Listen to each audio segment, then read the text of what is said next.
happy, but cramped living conditions could be causing them long-term damage. Through our work with leading housing charity Shelter, we've discovered that in London, 21% of school-aged children live in overcrowded homes.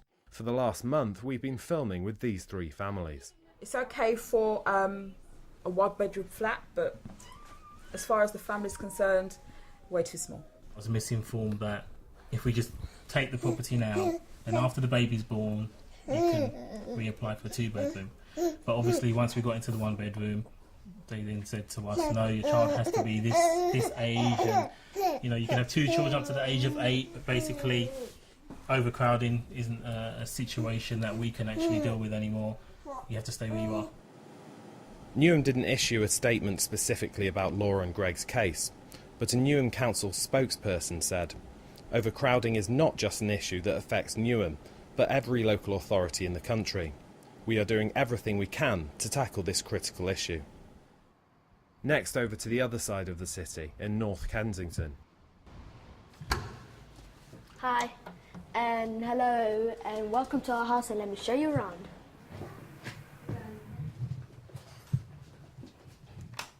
This is my mum's room where my little sister sleeps, and this is mine and my brother's room.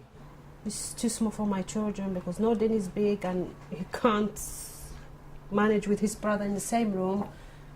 They are having arguments sometimes because Norden is big and he have his own privacy, And like Nadia about her health because she need more rooms, and I don't have any place here. Tony lives in Leighton with her partner Michael and their children. Hi, I'm Connor, I'm 12 years old, and this is where I sleep. Hey, I'm Terry, I'm 15 years old, and this is where I sleep. Hi, I'm Frankie, I'm 18, and this is where I sleep. Hi, I'm Mitchell, I'm 9 years old, and this is where I sleep. We're supposed to be top priority. Yeah, I've got top what marks. That means I do not know. Yeah, I've got top points, they told me, because I'm seriously overcrowded, and they're saying that I'm at the top of the list. It's no good because it's not moving me anywhere. When I next saw Laura, she was bidding for bigger properties online.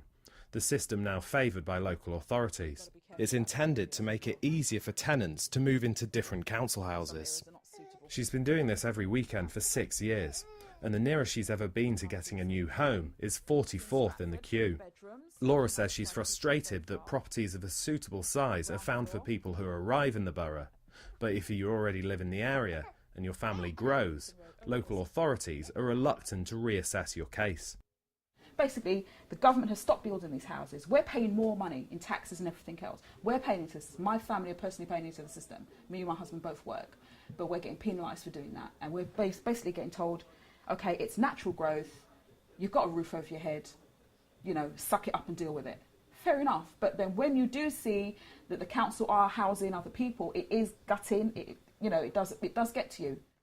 Back in Kensington, I discovered that Fatima doesn't even have access to the bidding system. She broke up with her partner in February. Fatima says Kensington and Chelsea put her husband in a hotel for a month and then gave him a flat just across the road. To make matters even worse, her name isn't on the tenancy, so she can't bid for bigger properties. I was very angry on that day. Very angry. Very angry I was. Very angry. I said, how?